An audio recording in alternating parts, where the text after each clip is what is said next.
जब मैं भी पहली बार दुबई आया था तो मुझे भी ऐसा ही लगता था कि सिक्योरिटी गार्ड में सबकी सैलरी सेम होती है। पर इधर आके पता चला कि एक बंदा 1500 दिरहम कमा रहा है और दूसरा बंदा 4000 तक या उससे भी ज्यादा कमा रहा है। तो दोनों ने सेम ही यूनिफॉर्म पहनी है, 12 घंटे की ड्यूटी करते हैं, तो इतना फर्क क्यों है? तो क्या एक बंदा ज्यादा मेहनत करता है और दूसरा बंदा किसी की रेफरेंस से आया है? आज की वीडियो में मैं आपको दुबई सिक्योरिटी इंडस्ट्री की वो रियलिटी बताऊंगा। ना तो आपको ये कोई एजेंट बताएगा और ना ही किसी वीडियो में इसके बारे में ज्यादा डिटेल में बताया जाता है। तो अगर आप दुबई या यूएई आने का प्लान कर रहे हो सिक्योरिटी फील्ड में, या आप ऑलरेडी इधर जॉब कर रहे हो, तो ये वीडियो को एंड तक जरूर देखना। तो hello guys, welcome back to my channel. तो चलिए आज की वीडियो का जो टॉपिक है उसको शुरू करते हैं। सबकी सैलरी सेम क्यों नहीं होती है? तो चलो आज इस बात को पहले क्लियर करते हैं कि सबकी सैलरी इधर सेम क्यों नहीं होती है। बहुत सारे लोग सोचते हैं कि सिक्योरिटी गार्ड मतलब फिक्स सैलरी, पर ऐसा नहीं है। मान लीजिए एग्जांपल के तौर पे एक इंडिया में नॉर्मल ड्राइवर 18,000 तक कमाता है, उसी जगह दूसरा ड्राइवर जो एक लग्जरी होटल में काम कर रहा है वो 60,000 तक कमाता है। तो ये डिपेंड करती है सैलरी आपकी आपकी कंपनी पे, क्लाइंट पे और रिस्पॉन्सिबिलिटीज पे। कैसी जगह पे आप काम कर रहे हो, क्या आपकी रिस्पॉन्सिबिलिटीज हैं। दुबई सिक्योरिटी इंडस्ट्री भी बिल्कुल इसी तरह काम करती है। तो सबसे बड़ा फैक्टर है कंपनी। कुछ कंपनीज अपने स्टाफ को मिनिमम सैलरी ही प्रेफर करती हैं और कुछ कंपनीज अपने स्टाफ को बहुत ही अच्छी सैलरीज या हायर सैलरीज पे हायर करती हैं। कुछ कंपनीज अपने एम्प्लॉयज को अच्छा पैकेज देती हैं क्योंकि उनके क्लाइंट्स प्रीमियम होते हैं। और यहाँ बहुत सारे लोग ये मिस्टेक करते हैं कि सिर्फ कंपनी का नाम देख लेते हैं कि हाँ कंपनी बहुत बड़ी है, पर कंपनी का खाली बड़ा होना ही आपको अच्छी सैलरी नहीं देगा, ये कोई गारंटी नहीं है। ऑफर लेटर अच्छे से चेक करना ज्यादा जरूरी है, ना कि कंपनी का एक नाम देखना कि कंपनी बहुत बड़ी है।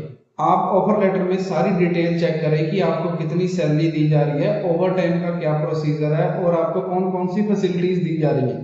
कई बार क्या होता है कि आपको सैलरी अच्छी दी जाती है पर आपको कोई फैसिलिटी नहीं दी जाती।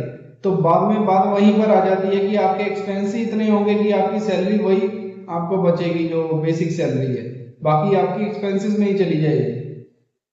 अब मान लो दो गार्ड्स हैं, एक काम करता है लेबर अकोमोडेशन में और एक काम करता है किसी लग्जरी होटल में, रेस्टोरेंट में या कोई बड़ी बड़ी बिल्डिंग्स में, जहाँ पे सिर्फ वीआईपी लोग आते हैं। सारा पूरा माहौल प्रीमियम है, आपको पूरा प्रोफेशनलिज्म दिखाना होता है, हर एक कंप्लेंट को हैंडल करना है और हर एक क्लाइंट या जो भी गेस्ट आता है उनको डायरेक्शन बतानी है या उनको ग्रीट करना है, उनको किसके साथ मिलना है, मीटिंग्स, ये सब हैंडल करना है।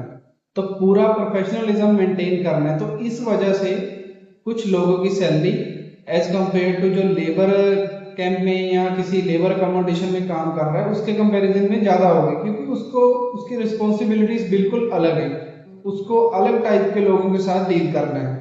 तो ऐसी प्रीमियम वीआईपी लोकेशंस पे आपको टिप वगैरह भी मिल जाती है, इसीलिए भी सैलरी में ज्यादा डिफरेंस आ जाता है। तो आगे बात करते हैं कि अगर आपको सिक्योरिटी फील्ड में 3 साल 4 साल या उससे भी ज्यादा एक्सपीरियंस है, पर उससे ये चीज साबित नहीं होती कि आपको सैलरी भी ज्यादा मिलेगी। वो अलग चीज पे डिपेंड करती है। यहाँ मैं बहुत सारे लोग देखता हूँ कि 50-50 60-60 साल के हो गए हैं और सिक्योरिटी गार्ड ही है अब तक। वो इसीलिए ऐसा है क्योंकि उन्होंने अपनी स्किल्स पे काम नहीं किया, बस एक ही कंपनी में टिके रहे, एक ही जगह जॉब करते रहे, कंफर्ट जोन से बाहर नहीं निकले। तो अभी उनको प्रमोशन मिलने के चांसेस ना के बराबर है, क्योंकि उन्होंने अब ना कोई नई स्किल सीखी ना ही कोई नया काम सीखा, बस वही जो आपका काम है वही करते गए और अपनी ग्रोथ पे बिल्कुल ध्यान नहीं दिया। तो ये पॉइंट सबसे ज्यादा जरूरी है कि आपका केवल एक्सपीरियंस होना ही आपको ज्यादा सैलरी नहीं दे सकता है। तो ऐसी कंडीशन में हो सकता है कि आपकी कंपनी में कोई नया एम्प्लॉय आए और वो आपसे भी ज्यादा सैलरी ले, क्योंकि वो बंदे ने बेटर अपॉर्चुनिटी फाइंड की है और बेटर अपॉर्चुनिटी के लिए उसने अप्लाई किया है, तो इसीलिए उसकी सैलरी आपसे ज्यादा होती है। तो ये बहुत सारी कंपनीज में होता है, हमारी कंपनीज में भी ऐसा है। कई बार बंदे नए बंदे आते हैं वो पुराने बंदों से ज्यादा सैलरी लेते हैं। ये बात इसी चीज पे डिपेंड करती है कि उसने अच्छी अपॉर्चुनिटी देखी है। आप अगर एक ही कंपनी में 10 साल लगा दोगे तो आपको उतनी ग्रोथ नहीं मिलेगी, ना ही सैलरी में ना ही आपकी प्रमोशन में। तो आपको हमेशा अच्छी अपॉर्चुनिटीज को ढूंढते रहना है, अपनी आंखें खुली रखनी है।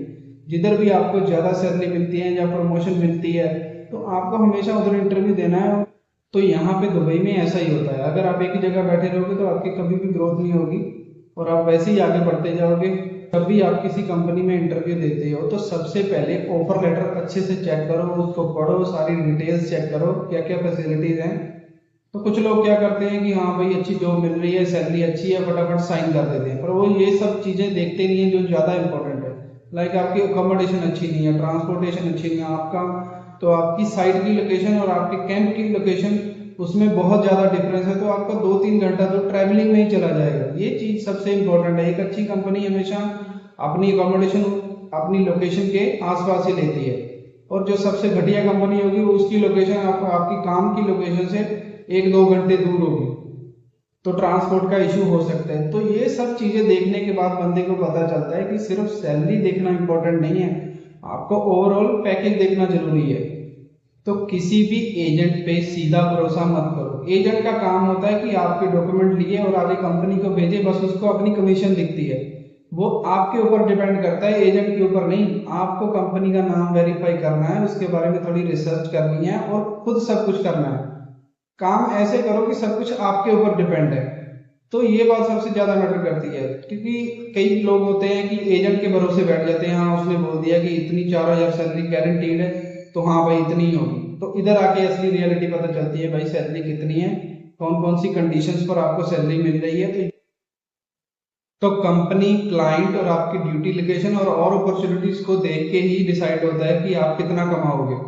तो अगर आप दुबई सिक्योरिटी की जेन्युइन इन्फॉर्मेशन चाहते हो तो यहाँ पे मैं मोटिवेशन नहीं बल्कि रियल एक्सपीरियंस शेयर करता हूँ, तो मेरे चैनल को जरूर सब्सक्राइब कीजिए। अगर आपको ये वीडियो हेल्पफुल लगी हो तो वीडियो को लाइक, शेयर और चैनल को सब्सक्राइब जरूर करें। अगर आपका कोई क्वेश्चन है या आपको कोई इन्फॉर्मेशन लेनी है तो आप नीचे कमेंट कर सकते हैं। तो अगर आप दुबई सिक्योरिटी जॉब के रिलेटेड और वीडियो देखना चाहते हो तो मैंने डिस्क्रिप्शन में वीडियोस के लिंक डाले हुए हैं, जहां आप मेरे चैनल पे जाके और दुबई सिक्योरिटी के रिलेटेड वीडियो देख सकते हो। तो मिलते हैं किसी नेक्स्ट वीडियो में। Thanks for watching.